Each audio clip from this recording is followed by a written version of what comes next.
Hello and welcome to today's product review.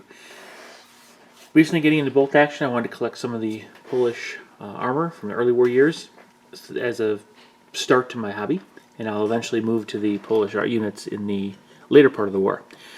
So one of the first things I wanted to get was the armor for the Polish army. Now, armor is not a big piece of bolt action. It's more of a support unit for the infantry, because this is mostly an infantry game. Though there is a particular set of rules just for tank battles. However, I'm just going for the infantry support here. One of the units they have is actually called a Tankette. Now these are, think of a Bren carrier if you're familiar with those. Very small, two-person kind of transport as Bren carrier is, and it has a gun. Bren carrier actually has a Bren light machine gun on it. Now here, we're dealing with a concept one of the early British carriers was, shopped around to different, or trying to be sold at, different export markets. The Poles got a look at it. They kind of liked some concepts. They started developing their own version, but they wanted to have almost a tank hunter type of thing and an infantry support weapon. So they developed the TKS Tankette. TK3 is the predecessor to this. To give you a size comparison here, let me first just show you a light tank, typical of the period. Okay, so it is much smaller. As a matter of fact, to put in perspective with an infantryman, again, now he's prone. This is scale. This is completely to scale. So it is a small system.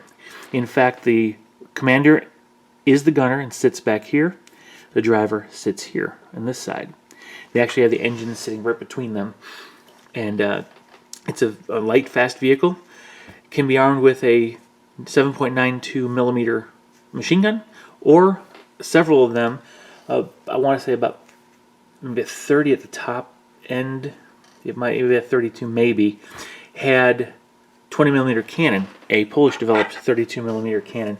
It was actually pretty strong for its time period. It could punch through 40 millimeters of armor at 200 meters. So that's pretty strong, and could deal with a lot of the current contemporary armored vehicles that it would go up against. But they just weren't in strong enough numbers. But anyway, I wanted to get this, so it was kind of nice. Only 30 bucks.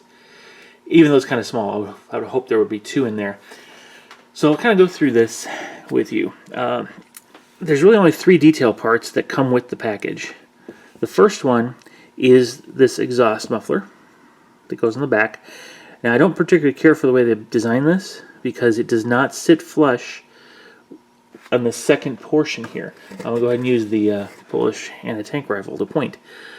This section here does not actually marry up with the side of the back, the hull at all, which is not appropriate. It actually should meet up with the hull. But this portion is actually correct, the way the size they've got that. So it's good, but it's a flush joint. So I'm actually going to break this off. It's only super glued on. And I'm going to actually pin it so that it will stay in one place. And then I will use green stuff to kind of bulk up underneath there to make it fit better. So I was a little disappointed with that. Now, this kit comes with both gun options. And of course, I went with the 20 millimeter because that's what I wanted. I wanted anti-tank capability since the Polish don't have a lot of it. And I just love the look of the little tankette. So it's a very long barrel, but that's very accurate. I was very pleased with the proportions of this model. There's nothing really I found that was detracted from it as far as the way it was designed as far as a model. I'll be nitpicky on this particular part, but this back vent here, this is actually a vent, and up here there's this grate up here is really nicely detailed, but there's ever so slightly a slope to this side, and it should be completely vertical. If it was vertical, this would stick out just a little further, and it would look a lot more to scale compared to the real thing. So, okay, my background scale modeling, so yeah, I'm going to nitpick a little bit. Now, other than that, though, I got two complaints with this kit. The first one is the rivets are just way too big. They remind me more of a 40K Orc model. This was entirely riveted in real life, but I think the rivets could have been made a little bit finer. Now, I'm not a master modeler, so I don't know how reasonable that demand is given 1/56 scale resin. It might not, the details of a scale rivet might not be easy to actually get, and so I'm sure painting can kind of dull that down, and by not highlighting the rivets strongly, I'll be able to subdue those, especially when a camo pattern is applied. However, the thing that bothered me the most was the crude way the tracks were cast. The detail in there is kind of blurred a little bit. You can see it almost looks like there's mud on it.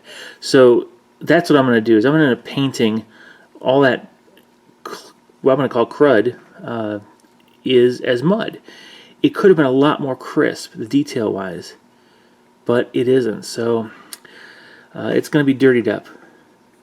You know, look at that right above the suspension is very, very nice, nicely modeled, but the track work itself is not. You can see this, how uneven that is right along there and back in here. And in here, it's almost, there's no detail.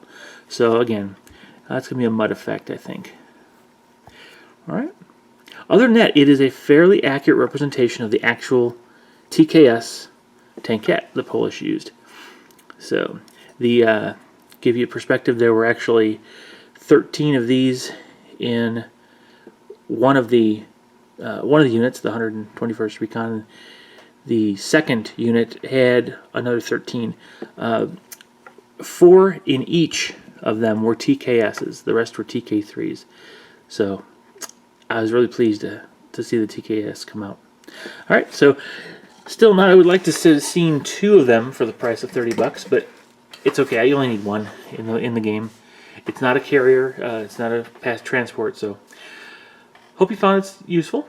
I don't know if you guys can get into bolt action. Now, one thing I noticed that I'm not going to let this model diminish the quality or my expectation of quality for the actual 7TP and there's 2 versions of 7TP Polish tank that I want to get. I really, really, really want.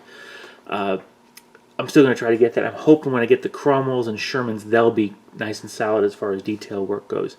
So even though I'm not as thrilled with this model, or especially the detail work on it, I'm going to still give the others a shot. So it hasn't turned me off from Warlord Games as a whole. But I am going to enjoy the game. I'm going to enjoy painting these up and having a historical army. All right?